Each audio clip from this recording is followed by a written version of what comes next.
tout le monde, j'espère que vous allez bien. On se retrouve aujourd'hui dans une nouvelle vidéo pour parler de mes lectures de janvier.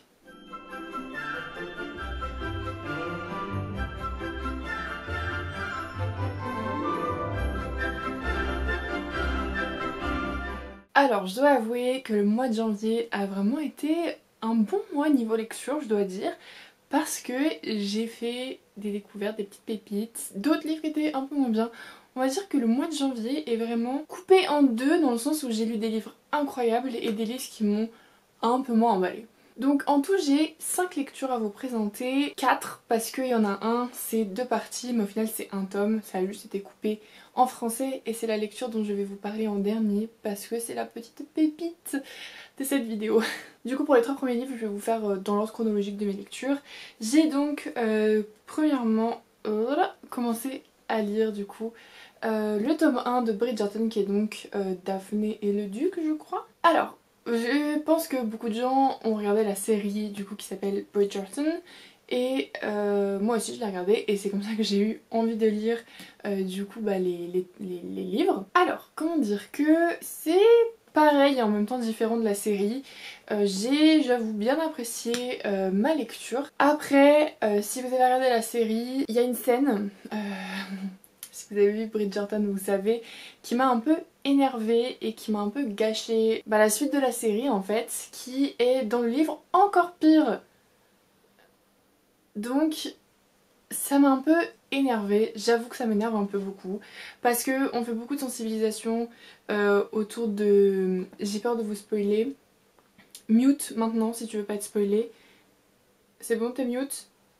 Ok, donc il y a une scène pour moi qui devrait être qualifiée de viol, qui ne l'est pas du tout qualifiée comme telle. C'est bon, tu peux démute si tu n'avais pas envie de te faire spoiler, mais voilà, cette scène m'a grandement énervée et dans le livre elle est encore pire, ça m'a encore plus énervée et vraiment c'est pour ça que le tome 1 j'ai mis 3 étoiles parce que pour moi c'est pas normal, même si je crois qu'il a été... La première édition est sortie en 2000.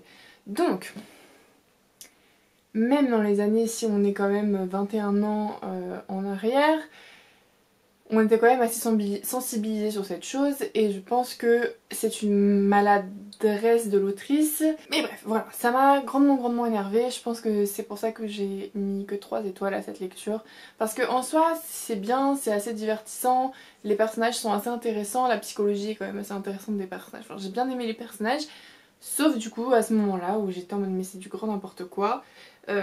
Voilà, après je lirai la suite parce que il y a des personnages dont j'ai très envie de découvrir leur histoire, donc bon, voilà, je lirai la suite et c'est vrai que le tome 1 franchement ça m'a grandement énervé et j'espère qu'on va pas retrouver de telles choses dans les tomes suivants.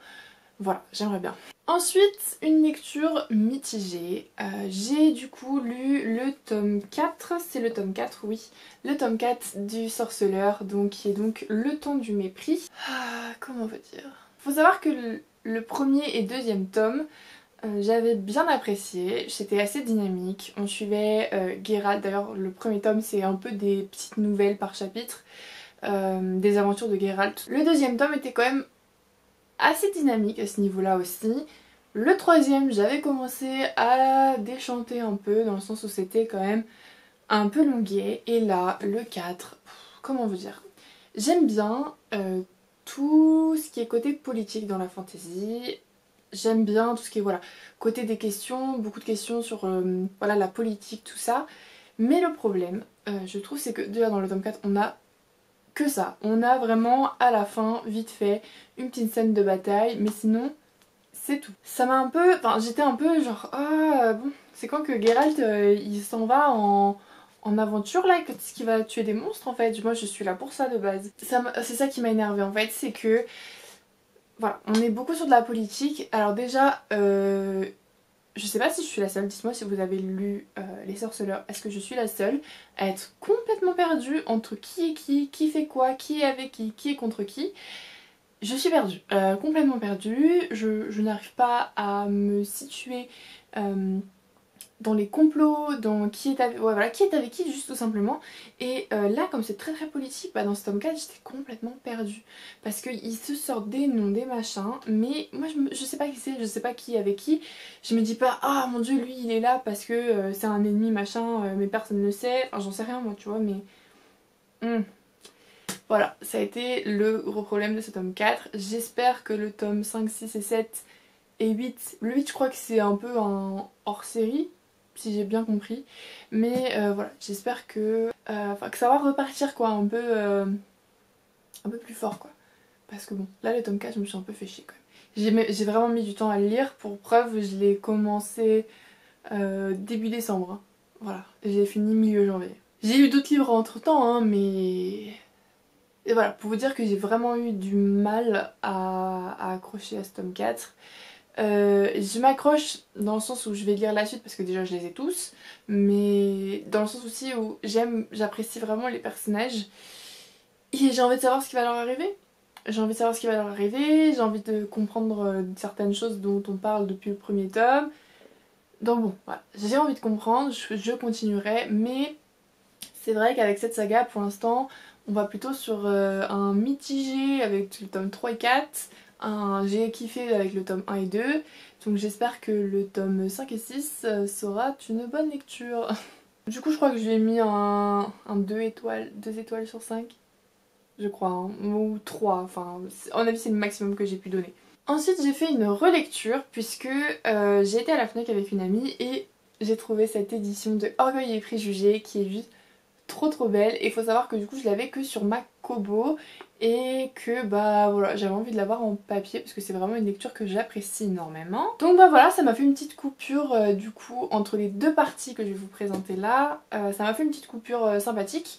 Et bah voilà, il fait 400 pages hein, je crois, ouais, voilà, je l'ai lu en 2 jours je crois. Euh, mais bon bah voilà, je pense que vous connaissez tous l'histoire d'Orgueil et Préjugés, enfin du moins les bases si vous avez jamais lu ou regardé les séries ou les films.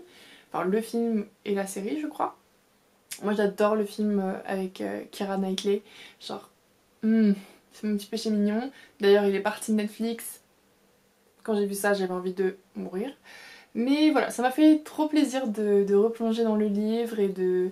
Voilà, j'adore cette histoire. Puis ça faisait longtemps que je l'avais pas lu donc c'est vraiment cool. Voilà. C'était une petite lecture, une petite relecture du coup sympatoche pour le mois de janvier.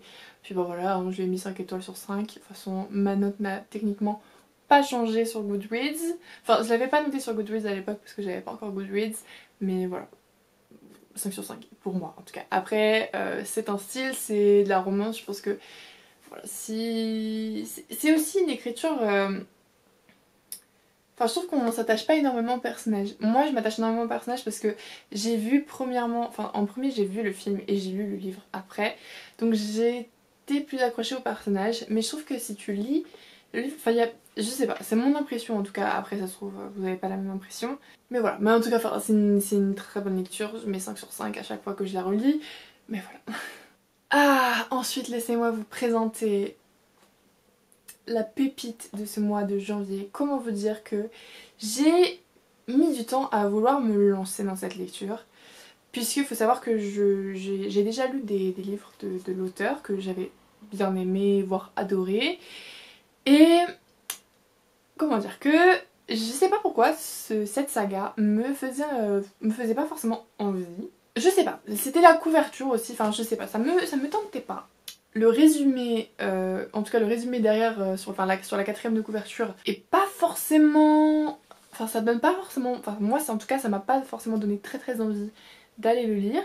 Mais du coup c'était une lecture commune avec Mickaëla de la chaîne Le Livre Ouvert sur son Patreon. En fait je me suis demandé mais comment t'as pas pu lire ça avant? Comment t'as pu te dire en fait que t'allais pas aimer, parce que c'est du coup... Les archives de Rochard, donc partie 1, partie 2, donc c'est le tome 1, ça a été découpé en français comme je l'ai dit avant. Brandon Sanderson, vraiment, je pense que je pourrais épouser ce mec, concrètement. Donc le tome 1, c'est La Voix des Rois, donc là j'ai la partie 1, je vais vous parler des parties séparément, puisque voilà, vous allez peut-être les lire, enfin vous allez les lire séparément aussi si vous ne lisez pas en anglais, enfin séparément, Moi je les ai lus d'affilée, enfin j'ai juste coupé avec Orgueil et Préjugés entre les deux parce que j'avais vraiment envie de le lire. Alors en gros, le début c'est hyper intéressant, on commence directement dans l'action, l'histoire et l'univers est juste incroyable et en fait c'est découpé par parties, je crois qu'il y a 5 parties en tout dans le tome, donc je crois qu'il y a 3 parties dans celui-là et du coup 2 parties dans l'autre. Donc dans la première partie on suit Kaladin et Shallan qui font partie des 3 personnages principaux. Et ensuite on passe à suivre Kaladin et Dalinar qui sont donc dans la deuxième partie. En gros le truc c'est que on suit pas Dalinar depuis le début et j'avoue que ça m'a un peu genre coupé dans mon élan avec Shallan et j'avais trop envie de savoir ce qui allait se passer avec Shallan, mais du coup j'étais un peu sceptique sur Dalinar au début parce que dans la deuxième partie ça a totalement changé. Mais voilà, je pense que c'était aussi le fait que fallait que je me lance avec ce personnage là, fallait que j'oublie un peu Shallan, enfin que je la mette un peu dans un côté de ma tête. Voilà, j'avoue que du coup dans cette partie là, on va dire que la partie du milieu c'était un petit peu plus mou, enfin j'étais un peu moins dedans on va dire quoi. À part les chapitres de Kaladin parce que Kaladin, ce personnage, je ne saurais pas exprimer mon amour pour ce personnage, je ne saurais pas dire comment, pourquoi, enfin pourquoi si, mais comment vous expliquer. Il y a Badass, Kaladin est très loin là-haut.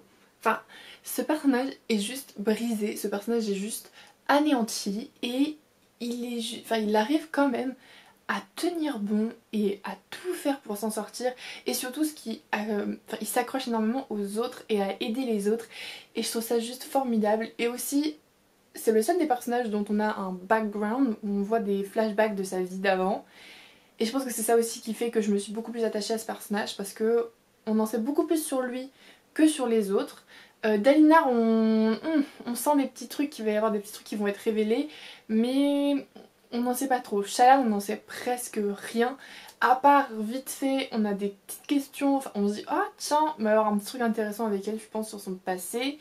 Dans la fin du tome 2, enfin tome 2 partie 2, enfin tome 1 partie 2, je vais y arriver. Donc voilà, ce premier tome, j'étais vraiment à fond dedans, mais voilà, il y a eu la petite partie du milieu où on a commencé avec Dalinar, où ça m'a un peu coupé dans mon élan, mais sinon vous allez voir que j'adore ce personnage après dans la partie 2. Donc voilà pour mon impression de la partie 1.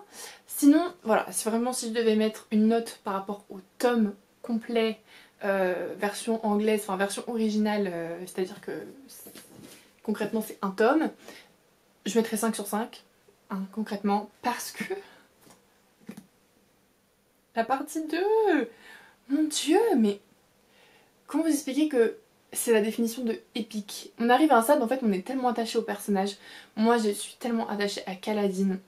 Et même Dalinar, au fur et à mesure, j'ai commencé à être vraiment attachée à lui. Juste, je ne peux que vous dire, lisez ça, lisez, vraiment, lisez en fait. Genre, vous ne pouvez pas, si vous aimez la fantasy, vous ne pouvez juste pas passer à côté. Parce que les personnages sont juste incroyables. Je pourrais en parler pendant des heures de Kaladin, du pont 4, si vous avez lu le pont 4, vraiment. En fait, tous les Kaladin et les personnages qui gravitent autour de lui sont tellement attachants et ils vivent tellement des choses horribles que tu ne peux que... Enfin, il n'y a que de l'empathie, tu peux avoir que de l'empathie envers eux. Et envers Kaladin qui juste se bat tellement fort pour réussir et ah c'est juste incroyable, enfin, vraiment je n'arrive pas à mettre, et ça fait quoi, ça fait quelques jours que j'ai terminé ma lecture, ça doit faire 2-3 jours que j'ai terminé ma lecture et je n'arrive toujours pas à mettre un mot sur ce que j'ai ressenti concrètement à part juste ah c'était trop bien. Si vous aimez la fantasy, allez-y. Il y a des choses et des révélations déjà juste à la fin du tome 1. Il y a déjà beaucoup de révélations qui posent beaucoup d'autres questions. Et vraiment c'est juste incroyable, c'est juste vraiment incroyable. On a des personnages juste tellement bien travaillés. Dalinar au final dans cette partie-là. Oh, mon dieu, mais je lui voue un culte en fait. J'ai moins pour l'instant en tout cas accroché avec le personnage de Shallan parce que c'est celle qu'on voit le moins en fait. Mais là, de ce que j'ai compris, je pense que dans le tome 2, les personnages vont tous se retrouver à peu près au même endroit. Je pense qu'il va y avoir des choses formidables et que on va en découvrir beaucoup plus sur Shallan aussi parce que voilà, c'est celle en fait dont on sait le moins et dont on voit le moins de choses. Mais c'est pour ça peut-être que voilà, j'ai un peu moins accroché avec elle, mais je la trouve quand même Enfin, je suis intriguée, voilà, je suis intriguée, je suis pas accrochée à son personnage, je suis voilà, intriguée dans le sens où j'ai hâte de voir ce qu'elle va donner par la suite. Lisez La Voix de Rochard. Non, Les Archives de Rochard, La Voix des Rois, qui est le tome 1. Lisez, lisez Les Archives de Rochard. J'ai trouvé vraiment aucun défaut, à part voilà, un peu dans la partie 1, mais je pense que, comme je l'ai dit, c'est moi qui ai eu du mal à me mettre en route avec le personnage de Dalinar, puisqu'on commence à le suivre au milieu du roman, alors que t'es déjà, entre guillemets, un peu attaché aux autres personnages. Boum, on te sort un nouveau personnage, on t'en enlève un, on te le remet plus tard, mais on te l'enlève là dans cette partie. J'étais un peu en mode, ok, je pense que c'est le temps de s'habituer. Je sais pas si ça l'a fait à certaines personnes, dites-le moi. Mais, oh, genre, comment vous dire que je sens déjà que ça va être ma lecture préférée de 2021. Juste, bon voilà, j'espère que je vous aurai donné envie de lire ou d'avoir voilà, juste donné mon avis sur ces livres. J'ai même pas fait de résumé parce que j'arrive pas à faire des résumés et que même moi en fait comme j'aime pas les lire, j'aime pas en faire. Parce que je trouve que c'est trop bien de plonger dans un livre et de juste pas savoir où tu vas vraiment. Je ne peux que vous conseiller du coup les livres que j'ai lus. Faites-vous votre propre avis dessus et voilà. Et puis bah je vais y aller. Je vous fais de gros bisous et on se retrouve du coup à la semaine prochaine pour une nouvelle vidéo. Écrivez bien, lisez bien, profitez de la vie et ciao!